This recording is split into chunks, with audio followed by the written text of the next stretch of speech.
Si vous voulez tourner dans Amos, chapitre 1, verset 13, enfin c'est un verset que j'ai choisi en introduction du message. Au vu de ce qu'on a dit tout à l'heure, ça tombe peut-être un petit peu mal de citer ce verset-là, mais tant pis, il est dans la Bible. Et justement, aujourd'hui, on va ouvrir les yeux sur plusieurs choses. Amos, chapitre 1, verset 13.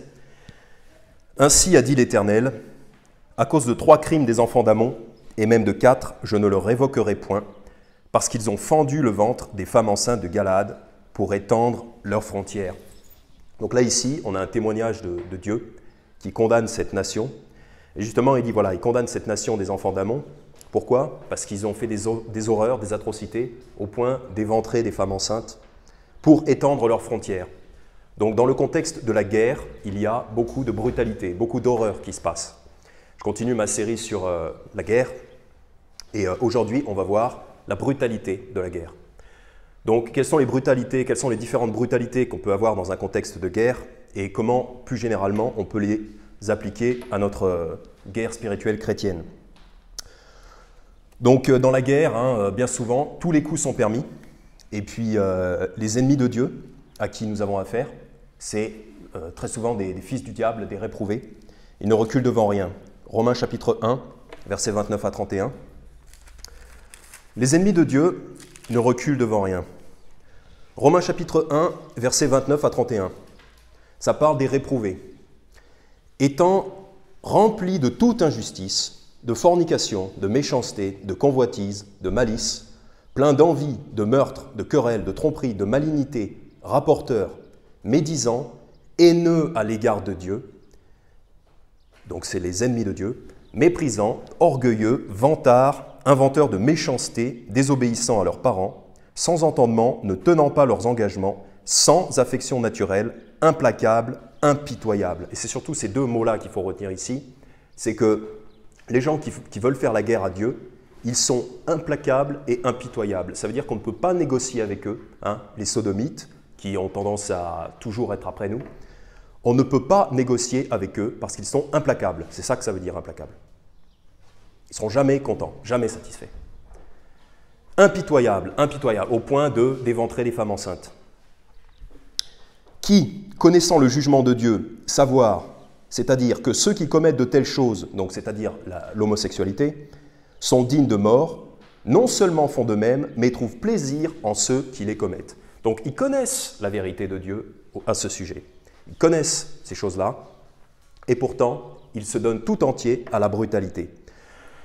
Donc, nous allons voir, donc c'est mon premier point, dans cette guerre, dans toutes les guerres, et en particulier dans la nôtre, tous les coups sont permis, l'ennemi n'hésitera pas à attaquer nos points faibles. Je vous invite à aller dans Deutéronome 25. Vous allez en Deutéronome 25, pendant que je vais vous lire Psaume 10, versets 8 et 9. Donc notre ennemi est impitoyable.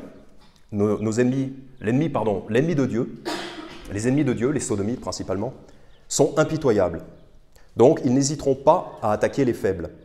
Psaume 10, versets 8 et 9, les hommes sanguinaires, les hommes méchants. Psaume 10, versets 8 et 9. Il se tient aux aguets près des hameaux, il tue l'innocent dans les lieux écartés, ses yeux épient le malheureux. Il s'embusque dans les lieux cachés, comme un lion dans son repère.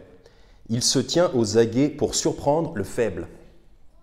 Il surprend le faible en l'attirant dans son filet. Donc voilà, les prédateurs, ils veulent s'attaquer aux faibles. Ils vont cibler les faibles. Ils n'ont aucune hésitation. Psaume 38, 16, même par rapport à nous, de quoi Jésus a été victime et de quoi nous aussi nous pouvons être victimes dans cette guerre brutale. Psaume 38, verset 16, c'est juste des exemples. « Car j'ai dit qu'ils ne se réjouissent pas à mon sujet. Quand mon pied glisse, il s'élève contre moi. » Quand mon pied glisse, il s'élève contre moi. C'est-à-dire au moment où je suis le plus en difficulté, au moment où je suis le plus faible, l'ennemi m'attaque parce qu'il est impitoyable. Deutéronome 25. Donc il faut être au courant. Il faut savoir qu'il y a des gens comme ça dehors et qu'il faut savoir comment les gérer. Il faut au moins être au courant qu'ils existent. Deutéronome 25, versets 17 à 19. Donc là, c'est un exemple de guerre. Enfin, c'est Moïse qui rappelle aux enfants d'Israël la guerre qu'ils ont fait avec Amalek. Deutéronome 25, verset 17. Souviens-toi de ce que te fit Amalek en chemin quand vous sortiez d'Égypte, comment il vint te rencontrer dans le chemin et te chargea en queue, attaquant tous les faibles qui te suivaient, lorsque tu étais toi-même las et fatigué, et comment il n'eut point de crainte de Dieu. Comment il n'eut point de crainte de Dieu, c'est des gens qui sont haineux à l'égard de Dieu, donc ils n'ont absolument aucune crainte de Dieu, ça ne les dérange absolument pas de frapper les faibles, les femmes, les enfants, les vieillards. Verset 19, « Quand donc l'Éternel ton Dieu t'aura donné du repos de tous tes ennemis alentour, au pays que l'Éternel ton Dieu te donne en héritage pour le posséder, tu effaceras la mémoire d'Amalek de dessous le ciel.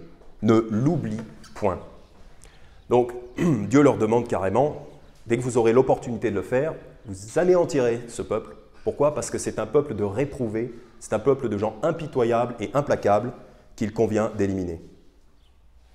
Il n'y a pas de rédemption pour ces gens-là. Donc, puisque nous avons un tel ennemi, donc ça se passe aussi même dans les guerres du monde, mais ça se passera aussi dans notre guerre à nous, puisque nous avons un tel ennemi, soyons conscients et protégeons nos points faibles. Premièrement, protégeons nos enfants.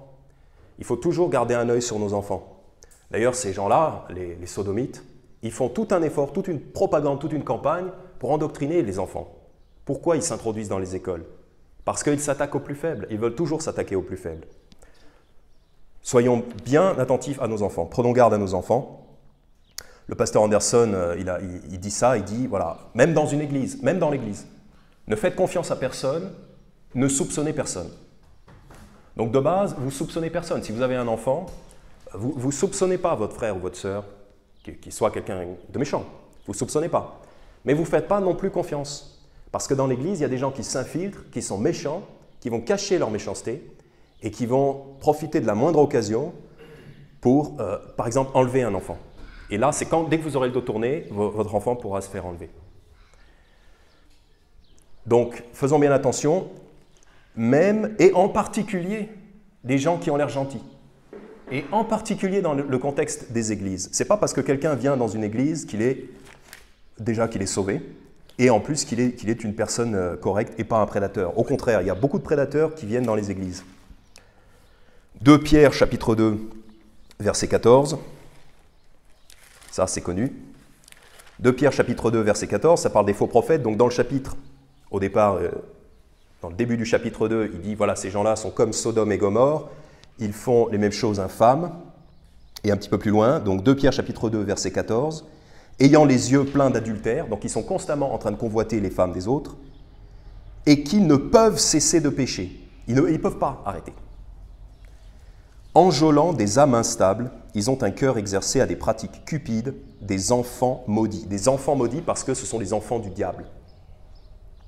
Et la Bible nous dit ici, ces gens-là ont tendance, ils se font un jeu d'enjôler des âmes instables, c'est-à-dire de séduire les âmes instables. Et typiquement, les âmes instables, c'est les enfants. Il n'y a pas que les enfants, mais typiquement, les enfants sont des âmes instables, c'est-à-dire qu'ils ne sont pas forcément très enracinés dans la doctrine, et donc on peut facilement les tromper, leur mentir, les amener à... Voilà, typiquement, c'est un petit peu un cliché, mais on donne des bonbons pour attirer un enfant et ensuite l'enlever dans une voiture. C'est un peu cliché, mais ça peut marcher comme ça. Ça peut marcher comme ça. Donc faites attention, les plus faibles, les enfants. En fait, on s'attaque beaucoup plus aux enfants.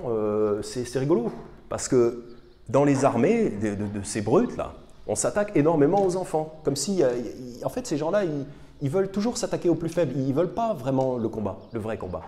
Ils veulent toujours attaquer les plus faibles. Ce n'est pas des vrais soldats, ce n'est pas des vrais hommes. Ils attaquent les faibles. Qu'est-ce qu'on a aussi de faibles parmi nous? Bon, il peut y avoir dans les églises des gens qui sont peu établis dans la doctrine. Ça peut être parmi nous, n'importe qui. 2 Corinthiens chapitre 11. 2 Corinthiens chapitre 11. Donc si parmi nous, il y a des gens qui ne sont pas très solides dans la doctrine, ils peuvent être victimes d'un faux prophète qui va les amener à croire des mensonges, qui va les amener à pervertir l'évangile, à croire des perversions de l'évangile.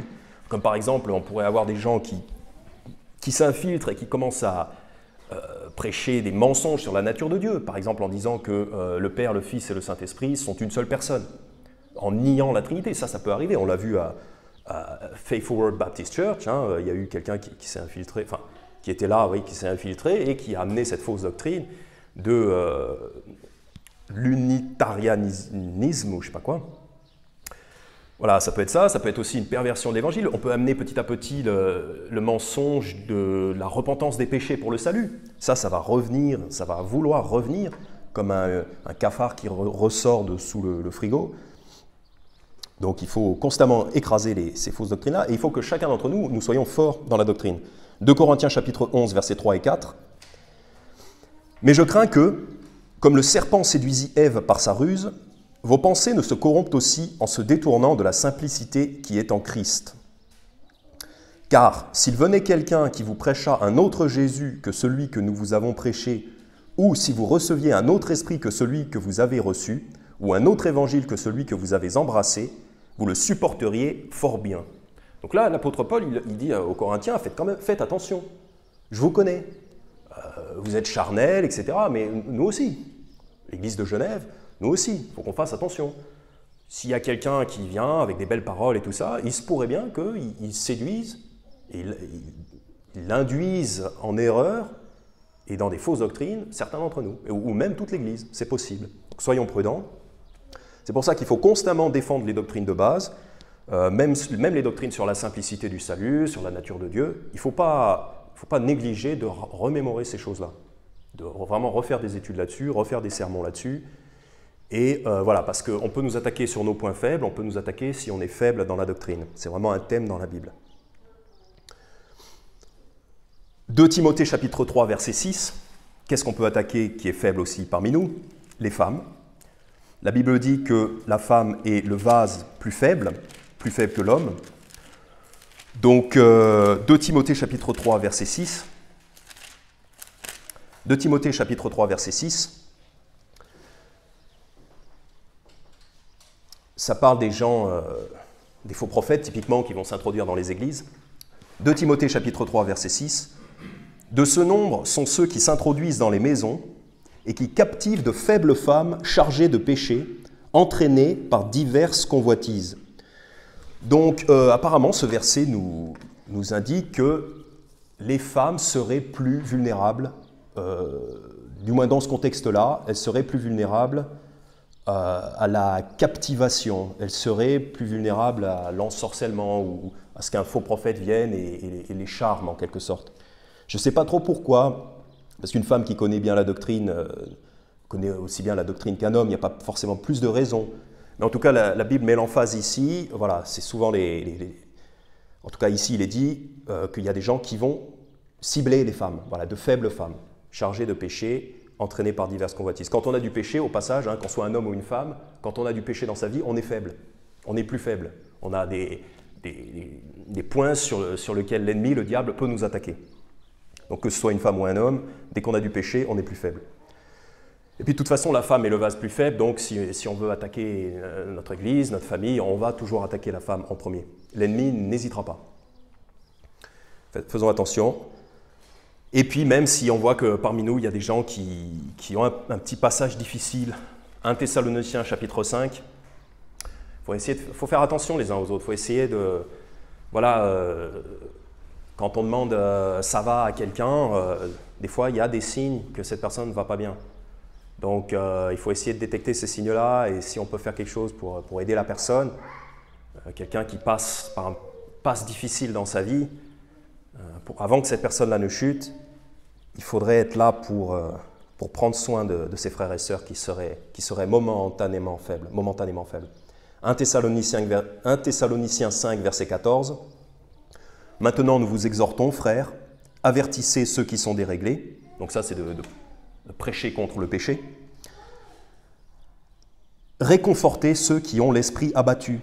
Supportez les faibles et soyez patients envers tous. » Donc s'il y a des gens qui ont l'esprit abattu envers nous, il faut trouver un moyen de réconforter ces gens-là.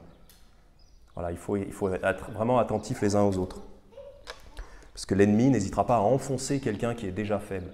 Et même si soi-même on pense qu'on est fort, même si soi-même on est dans une bonne passe, on dit « Waouh, je suis joyeux, je vis la vie chrétienne, une vie chrétienne victorieuse et tout ça, je vais bien ». Oui, peut-être qu'on va bien soi-même, mais peut-être que dans l'assemblée, il y a des gens qui ne vont pas bien. Donc, ce n'est pas parce que soi-même on va bien que tout va bien. Parce qu'on est une assemblée. On doit vraiment veiller les uns sur les autres. Et aussi, l'ennemi va attaquer nos faiblesses, tout simplement nos faiblesses personnelles. Hein. Si on a des faiblesses personnelles, par exemple, il y a un proverbe qui dit que juste une mouche dans le parfum de l'apothicaire, ça gâche tout. Et c'est comme un petit peu de folie pour quelqu'un qui a une réputation de sagesse. Vous voyez ce que je veux dire? C'est-à-dire que si vous avez une vie qui est bien, une bonne vie chrétienne, mais que vous avez un petit grain de folie quelque part, ça risque de tout gâcher. Pareil, si vous êtes un pasteur et que d'un seul coup vous vous énervez, vous êtes dans une bagarre et que vous frappez injustement quelqu'un, ça va complètement détruire votre réputation, malheureusement. Et donc, vous avez eu une faiblesse à un moment donné, et l'ennemi va s'engouffrer dans cette faiblesse pour vous faire chuter. Philippiens 2, verset 15, c'est pour ça, hein, puisque la moindre faiblesse de la chair peut être utilisée par l'ennemi, donc analysez vos propres faiblesses. La moindre faiblesse de votre chair peut être comme une brèche dans laquelle l'ennemi va s'engouffrer. Philippiens 2, verset 15, afin que vous soyez irréprochables et inoffensifs, des enfants de Dieu, irrépréhensibles, donc il répète le synonyme, irrépréhensibles au milieu d'une génération dépravée et perverse au sein de laquelle vous brillez comme des flambeaux dans le monde. Donc, voilà, il nous le dit 2 fois ici avec un synonyme, soyez irréprochables, parce que la moindre faiblesse, l'ennemi n'hésitera pas à vous attaquer pour vous faire chuter. Psaume 41, versets 5 à 9. Donc l'ennemi est brutal. Dans les guerres du monde comme dans notre guerre, l'ennemi est brutal. Il ne recule devant rien. Psaume 41, versets 5 à 9. Mes ennemis me souhaitent du mal et disent « Quand mourra-t-il? Quand périra son nom ?» Si quelqu'un vient me voir, il parle faussement, son cœur amasse de mauvais desseins, il s'en va dehors et il parle. Tous ceux qui me haïssent chuchotent entre eux contre moi, à mes côtés, ils méditent ma perte. Quelle action criminelle pèse sur lui? Quelque action criminelle pèse sur lui. Le voilà couché, disent-ils, il ne se relèvera plus. Donc ces gens-là vont supposer, en disant quelque action criminelle pèse sur lui, ils vont supposer que vous êtes coupable de quelque chose.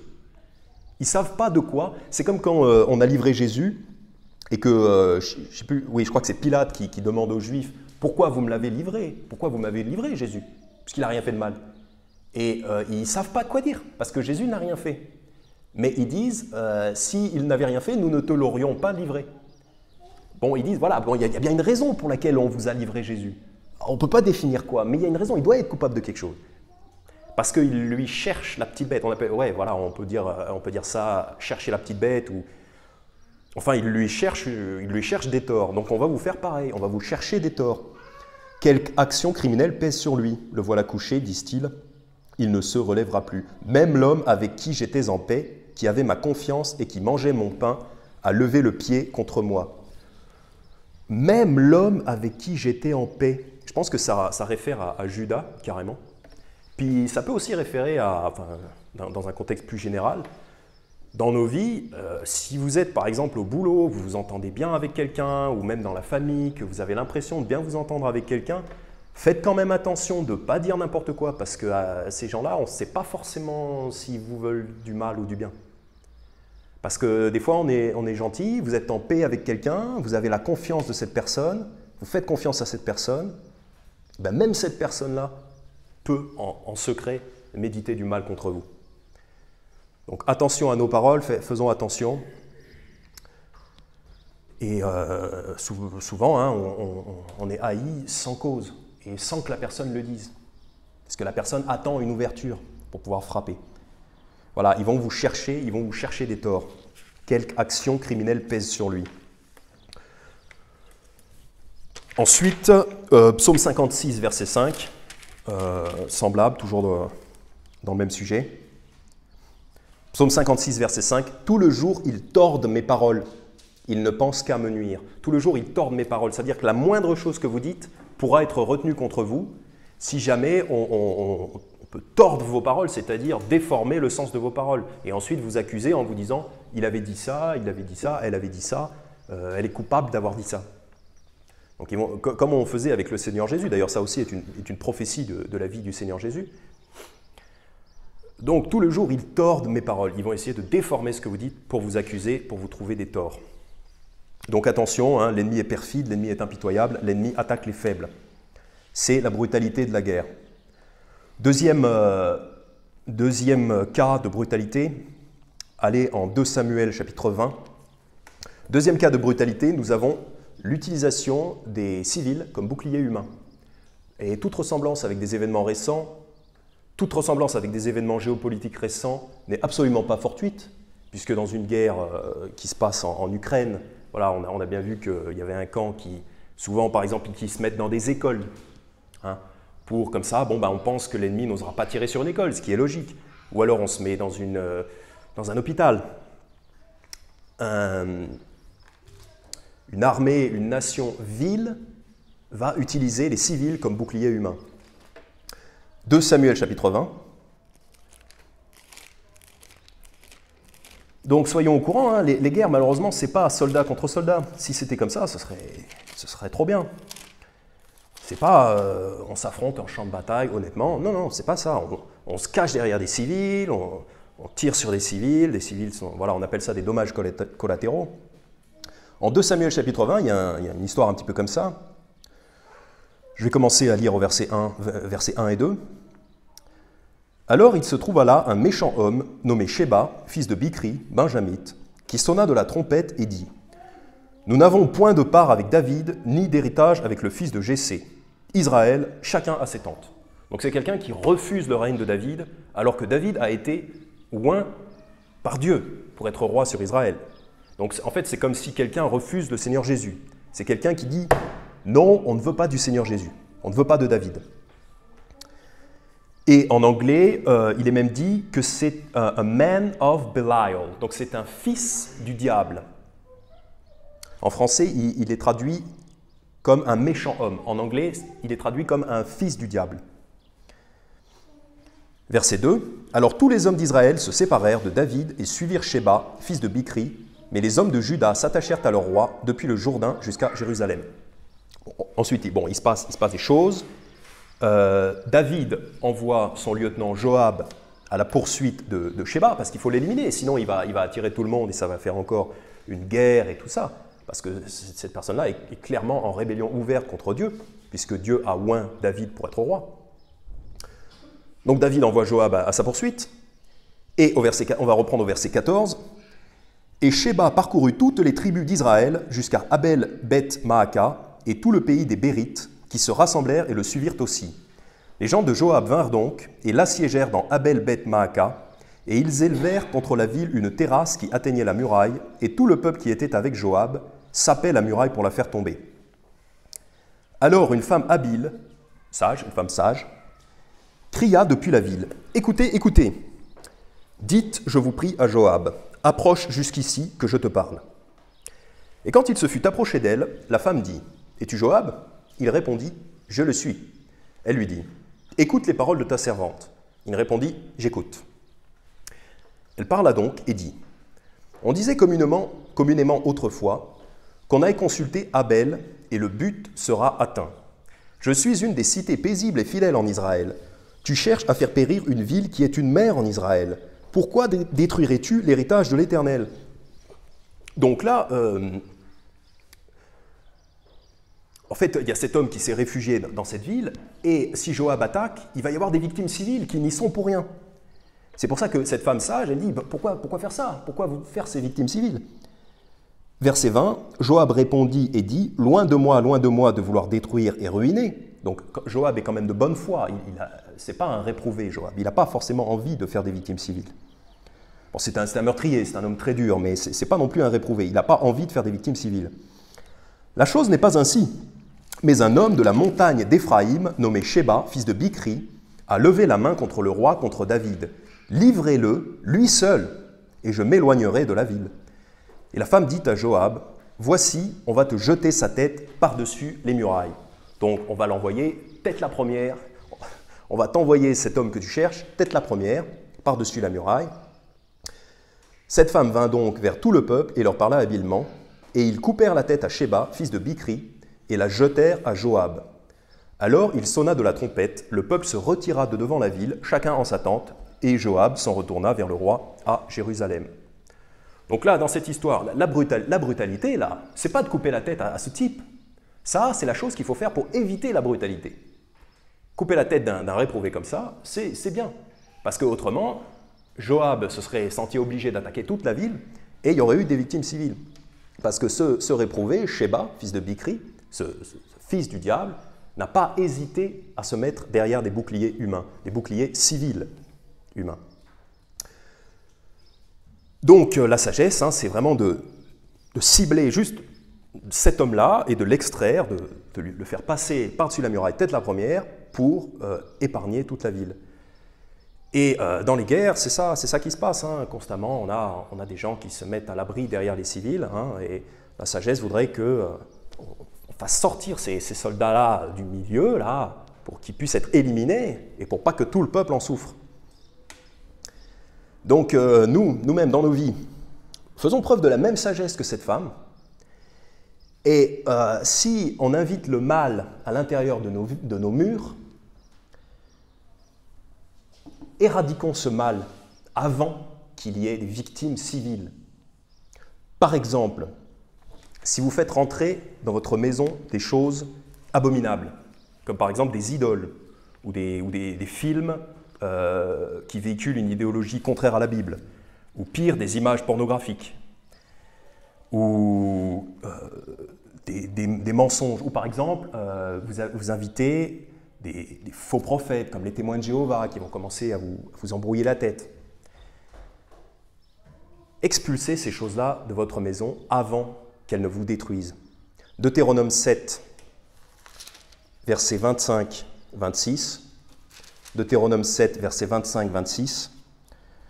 Vous brûlerez au feu les images taillées de leurs dieux, tu ne convoiteras point et tu ne prendras point pour toi l'argent et l'or qui seront sur elles, de peur que ce ne soit un piège pour toi, car c'est l'abomination de l'Éternel ton Dieu. Donc l'Éternel déteste les idoles. Si vous avez des idoles dans vos vies, que ce soit les idoles, des petites statues, une petite statue de Bouddha ou de la Vierge Marie ou que sais-je, ou même dans votre cœur, si vous avez des idoles dans votre cœur, si dans votre cœur il y a des choses que vous aimez plus que Dieu au point d'en faire une idole, débarrassez-vous de ces choses-là. Pourquoi? Parce que Dieu déteste ces choses-là.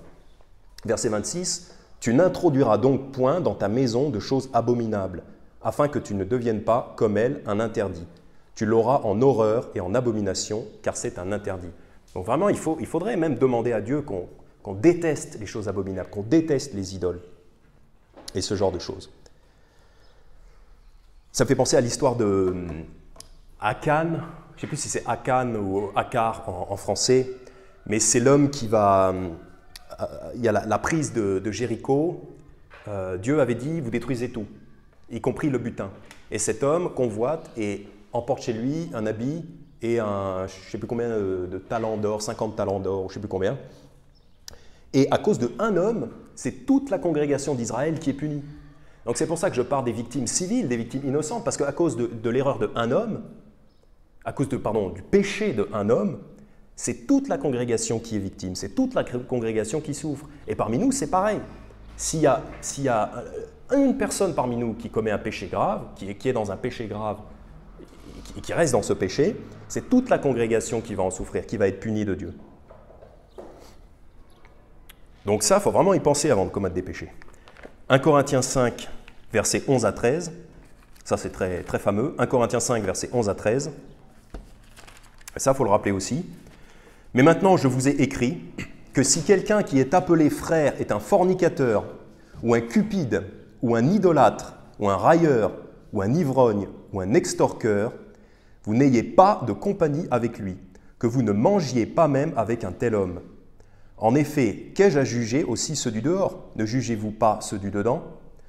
Quant à ceux du dehors, Dieu les juge. Ôtez donc cette méchante personne du milieu de vous. Ôtez, c'est-à-dire enlever cette méchante personne du milieu de vous. Et c'est un frère ou une sœur. Donc cette personne est sauvée, on l'aime. mais pourtant cette personne est dans un péché grave. Hein, là, ils sont cités, hein, il y en a 6, la fornication. Donc si on a un frère ou une sœur qui est dans la fornication, il faut l'expulser. Il n'y a pas d'autre solution, hein, ou alors on arrête immédiatement. Voilà, dans le but que la personne change, évidemment. Hein. Ou un cupide, hein, donc si quelqu'un n'arrête pas de parler d'argent, si quelqu'un n'arrête pas de désirer plus d'argent, tiens, regarde le nouvel investissement que j'ai fait, tiens, je vais te montrer comment gagner d'argent, etc. T'as vu ma nouvelle voiture, wow. Voilà, ça c'est la cupidité. Donc ça c'est l'expulsion. Un idolâtre. Un railleur, donc le railleur, je crois que c'est quelqu'un qui dit du mal de quelqu'un, alors que ce n'est pas vrai. C'est quelqu'un qui dit des fausses accusations. Enfin, corrigez-moi si je me trompe. Je crois que le railleur, c'est ça. C'est quelqu'un qui se moque et qui fait des fausses accusations, qui dit des choses fausses et qui méprise dans ses paroles. Ou un ivrogne. Voilà, un ivrogne. Je suppose qu'on peut aussi inclure les drogués. Voilà, si vous prenez n'importe quelle substance, en particulier l'alcool, qui vous fait perdre la tête, vous êtes un ivrogne. Voilà, pas en buvant un verre, mais si vous êtes un ivrogne, c'est dehors. Pourquoi? Parce que c'est toute la congrégation qui va en souffrir. Au verset 6, un petit peu avant, au verset 6, il nous dit « Votre venterie n'est pas bonne. Ne savez-vous pas qu'un peu de levain fait lever toute la pâte ?»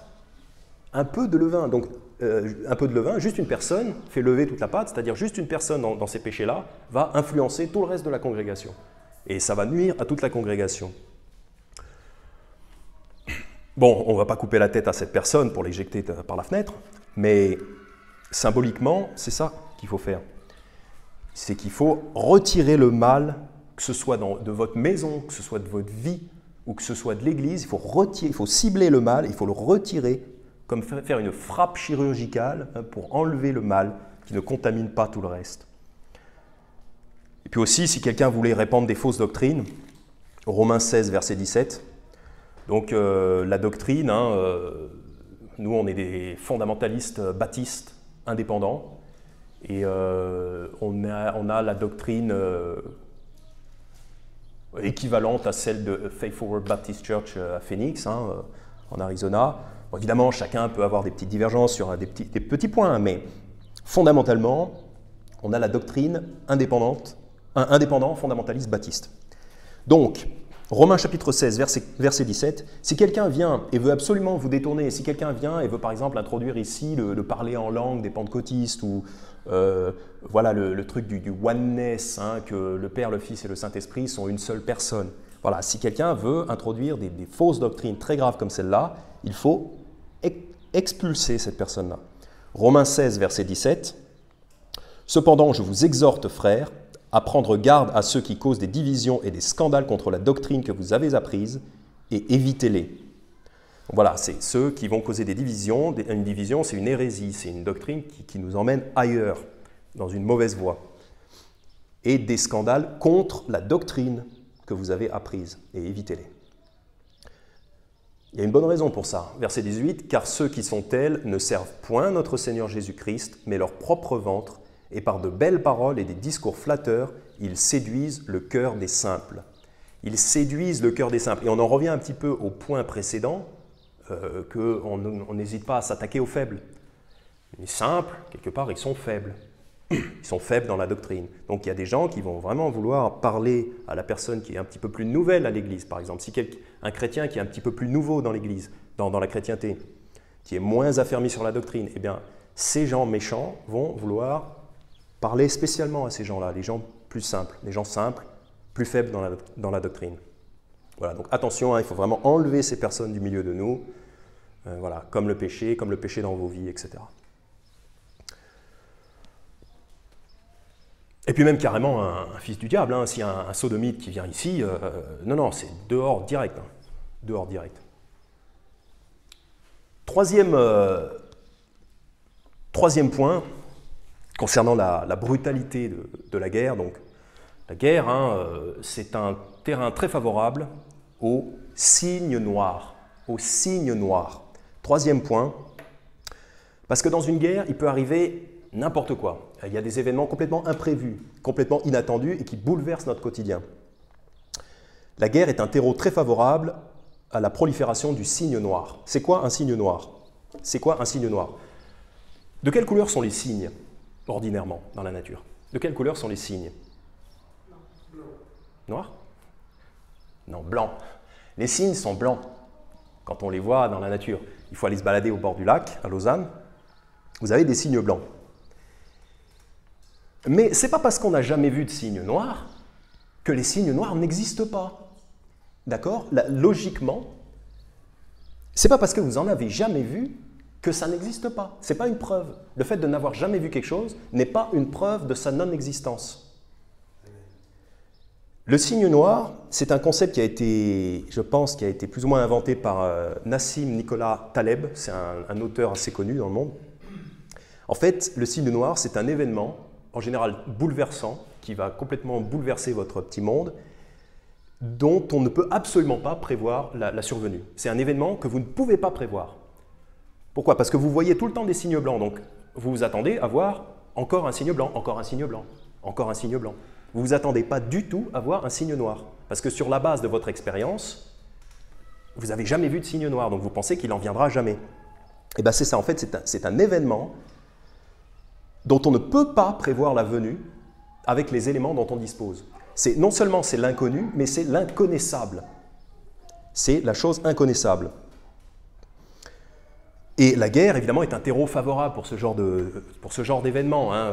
Quand un ennemi attaque, par exemple, si on reçoit un missile hypersonique, c'est un événement de type cygne noir, parce que ces armes-là ont été plus ou moins cachées pendant des dizaines d'années, et d'un seul coup, elles sont utilisées sur un champ de bataille. Ça change toutes les cartes de la stratégie, parce qu'il y en a plein qui ne connaissaient pas l'existence de cette chose-là, qui ne l'avaient pas intégrée dans leur calcul tactique, stratégique.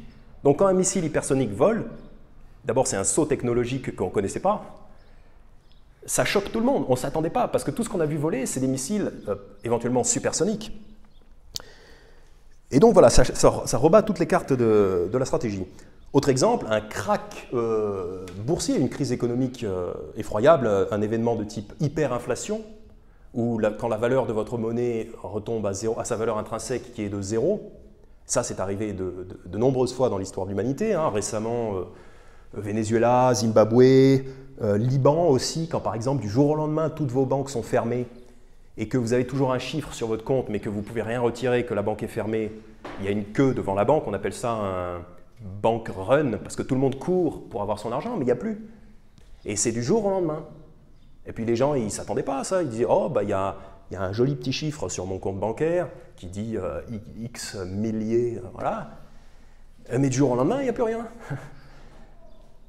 Ça, c'est les événements de type cygne noir, effondrement économique, effondrement bancaire plutôt. Autre exemple pour comprendre, c'est, je pense que vous avez compris, mais c'est l'histoire des dindes de Noël. C'est l'histoire des dindes de Noël. Alors, il y a une dinde qui va vers ses copines. Blou, blou, blou. J'ai entendu dire que les humains, j'ai entendu dire que l'agriculteur nous élève pour nous bouffer. J'ai entendu dire que l'agriculteur nous élève pour nous bouffer, quelques jours avant Noël. Et les autres dindes. Blou, blou, blou, blou. Tu crois à la théorie du complot? Tu crois à la théorie du complot? C'est pas vrai. De mémoire de dinde, l'agriculteur a toujours voulu notre bien. Il nous a construit une petite cabane, il nous nourrit, il nous soigne, il nous donne à boire. De mémoire de dinde, il n'y a aucun élément qui permet de dire que l'agriculteur nous élève pour nous bouffer. Mais tu crois à la théorie du complot, ma dinde? Sauf que juste quelques jours avant Noël, eh ben, elles étaient toutes massacrées. Parce que dans la vie de la dinde, il n'y a rien qui pouvait lui faire croire que l'agriculteur en fait avait un agenda secret. Autre exemple, tout simplement, c'est le mec qui saute du 50e étage et en passant devant le 30e étage, il dit « jusqu'ici tout va bien ». C'est bien connu ça. Il saute du 50e étage et il dit voilà, en passant devant le 30e, jusqu'ici tout va bien. Et ben, il ne va pas tarder à se prendre un événement de type cygne noir, parce que dans sa chute, il n'y a rien qui peut lui permettre de... Enfin, vous avez compris. Rien qui peut lui permettre de penser que ça va mal se terminer. Alors, et pourtant, le monde est rempli de ça, en fait. Contexte de la guerre, mais même pas dans la guerre. Parce que vous pouvez avoir pendant 40 ans une période tranquille, où tout va bien, toutes vos actions montent, vous pouvez acheter votre maison, etc. Et puis d'un seul coup, paf, il y a un événement qui arrive et tout change.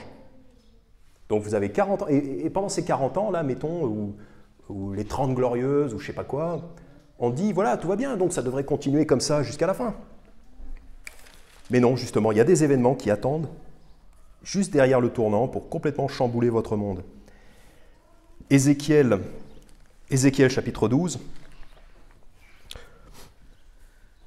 Non, pardon, on va d'abord voir des événements, on va voir d'abord des exemples dans la Bible de signes noirs, de gens qui ont été victimes d'un signe noir. Juge 18, pardon, dans un contexte de guerre, Juge 18, donc des gens qui ont été victimes d'un événement de type signe noir. C'est la tribu de Dan qui se cherche une terre. Donc ils vont un petit peu chercher pour voir où ils pourraient s'établir, à qui ils pourraient voler leur pays. Juge 18, verset 7. Donc ils envoient des éclaireurs, 5 hommes. Ces 5 hommes partirent donc, et ils arrivèrent à Laïs. Ils virent que le peuple qui y était habitait en sécurité, à la manière des Sidoniens, tranquille et confiant, sans que personne dans le pays eût autorité sur eux et leur fit injure en rien. Ils étaient éloignés des Sidoniens et ils n'avaient affaire à personne. Donc là, on voit que ces gens-là, de Laïs, ils sont tranquilles et surtout, il n'y a personne qui leur fait injure en rien. C'est-à-dire que dans leur vie quotidienne, tout va bien, il n'y a personne qui les attaque, il n'y a personne qui les agresse. Ils vivent une petite vie plan-plan, tranquille, un petit peu à l'écart du monde. Sauf que, verset 27, on voit que ça ne va pas durer. Et donc, s'ils se fient à leur expérience passée, ils peuvent penser que tout va toujours bien se passer. Mais ce n'est pas le cas. Verset 27. Ainsi, ayant pris les choses que Mika avait faites et le sacrificateur qu'il avait, ils tombèrent sur Laïs, sur un peuple tranquille et qui se croyait en sûreté, et ils le firent passer au fil de l'épée. Puis, ayant mis le feu à la ville, ils la brûlèrent. Donc là, on avait vraiment un peuple qui se croyait en sécurité parce que leur expérience leur disait que tout allait bien. Mais d'un seul coup, ils se sont fait massacrer. Et donc, nous, on ne veut pas se croire en sécurité quand on ne l'est pas vraiment. Alors évidemment, en Dieu, on est en sécurité. Mais il ne faut pas nécessairement toujours croire que votre vie va être un long fleuve tranquille où il ne va rien se passer. Justement, il faut avoir à l'esprit que votre petite vie peut être d'un seul coup renversée. Typiquement, ça peut être, par exemple, si vous dites j'ai ce péché-là, mais c'est pas trop grave, pour l'instant, je ne me suis pas trop fait reprendre par Dieu. Mais quand même, vous recevez la réprimande, vous entendez de la prédication, vous lisez la Bible, vous savez que ce péché-là est réprimandable. Mais vous gardez ce péché-là année après année. Proverbe 29, verset 1. Proverbe 29, verset 1. Celui qui, étant souvent réprouvé, roidit son cou, sera subitement détruit, et cela sans remède. Donc ce n'est pas parce que vous pouvez échapper à la correction de Dieu pendant un certain nombre d'années que vous n'allez pas d'un seul coup être châtié et recevoir la monnaie de votre pièce. Donc attention avec ça. Psaume 30.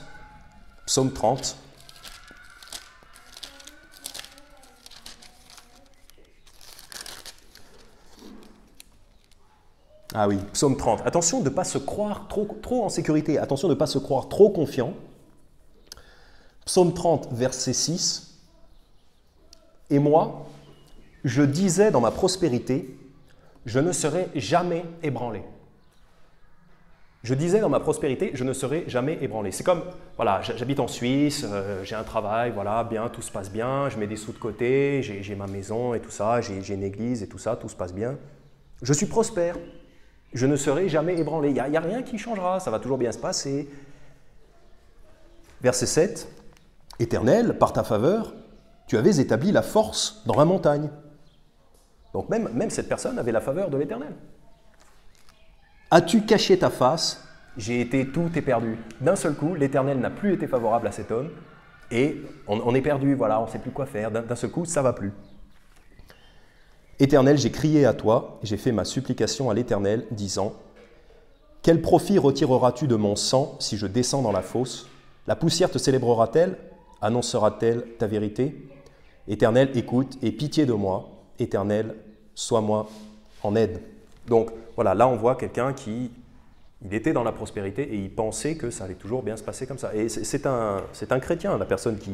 Ça pourrait être l'un d'entre nous. Dans notre prospérité, on pourrait dire « je ne serai jamais ébranlé, tout va toujours bien se passer ». Ce n'est pas le cas. Il faut être prêt à être chamboulé. Il faut être prêt à voir notre petit monde chamboulé. Et le Seigneur n'aime pas quand on... Le Seigneur n'aime pas quand on dit ce genre de choses, voilà, tout va toujours bien se passer, on ne subira jamais le poids de nos mauvaises actions.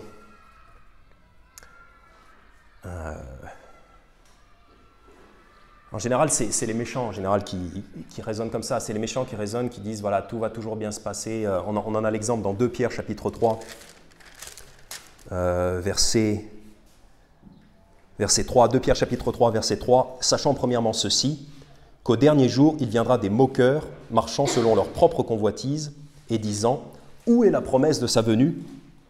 Car depuis que nos pères sont tombés endormis, toutes choses demeurent comme elles étaient depuis le commencement de la création. Donc c'est les gens qui disent, voilà, où est la promesse du retour de Jésus? Jamais Jésus reviendra pour prendre vengeance et réclamer son royaume.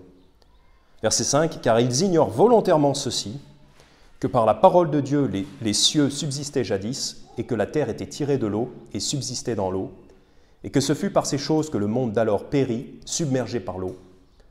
Mais les cieux et la terre d'à présent, qui sont gardés par la même parole, sont réservés pour le feu au jour du jugement et de la perdition des hommes impies.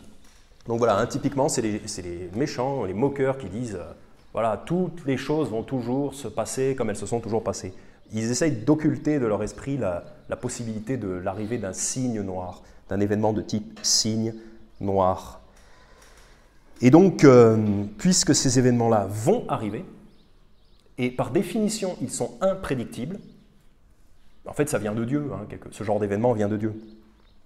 C'est le facteur Dieu dans l'histoire. Puisque ces événements-là vont arriver, et qu'ils vont nous causer des pertes importantes, ce sera le sujet du prochain message, voilà, sur les pertes et la résilience. Parce que dans une guerre, il y a des pertes, et dans une guerre, il faut être résilient. Ce sera le sujet du message de la prochaine fois. Prions. Merci Père pour nous aider à nous préparer aux choses brutales qui peuvent nous arriver. Père, nous te demandons de protéger cette Église, de nous garder sains et saufs et de nous aider, de nous renforcer dans cette guerre spirituelle et de nous protéger aussi, protéger nos familles et chacun d'entre nous. Et Père, nous te demandons de nous aider à nous faire traverser toute épreuve qui viendrait. Au nom de ton Fils Jésus. Amen.